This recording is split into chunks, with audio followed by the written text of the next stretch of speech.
নমস্কার বন্ধুরা, কেমন আছো সবাই? আজকে আমি আলু দিয়ে মাছের ডিমের বড়ার একটা রেসিপি তোমাদের দেখাবো। চলো দেখে নিই এর জন্য কী কী লাগবে। মাছের ডিমটাকে আমি নুন হলুদ মাখিয়ে ভেজে নিয়ে এরকম টুকরো টুকরো করে কেটে রেখেছি।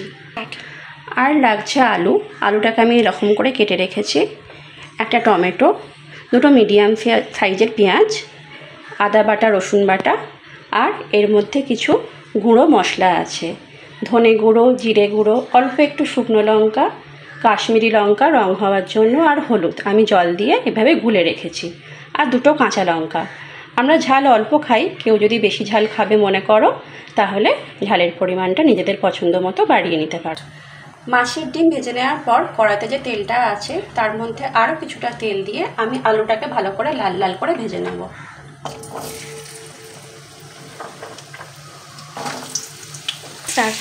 আলু ভাজার সময় অল্প করে একটু নুন ছড়িয়ে দেবো।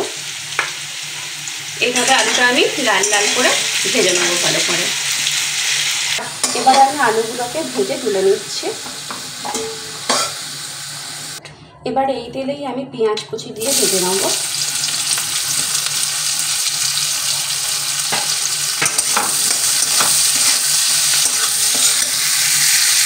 এগুলো হালকা ভাজা হয়ে এলে এর মধ্যে টমেটো কুচিটা দিয়ে দেবো। পেঁয়াজ টমেটো ভাজা ভাজা হয়ে এসছে, এবার আমি এর মধ্যে আদা রসুন বাটা,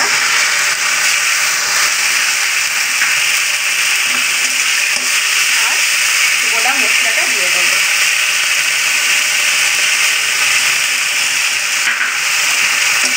দিয়ে ভালোভাবে কষিয়ে নেবো মশলাটাকে। মশলা থেকে মোটামুটি তেল ছেড়ে এসছে, এবার আমি ভেজে রাখা আলুটা এর মধ্যে দিয়ে দেবো, আর সেই সঙ্গে ডিম ভাজাটাও দিয়ে দেবো। দিয়ে ভালোভাবে নেড়ে ছেড়ে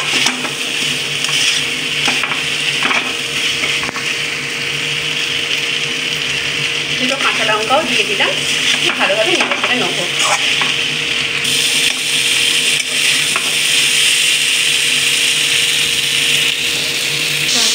মশলার সঙ্গে আলু ডিম ভালোভাবে কষানো হয়ে গেছে, এবার আমি এতে গরম জল দিয়ে দেবো।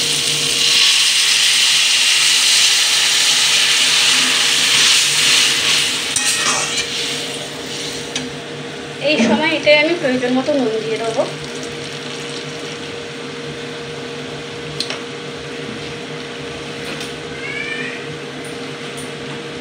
আর একটু গরম মশলার গুঁড়ো দিয়ে দেবো।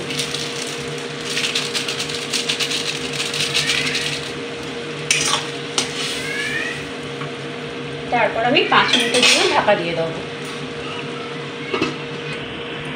5 মিনিট পর ফিরে এলাম। রান্নাটা আমার হয়ে এসছে। আমি এরকমই নামাবো, আপনারা চাইলে আর একটু ঘন করে নিতে পারেন।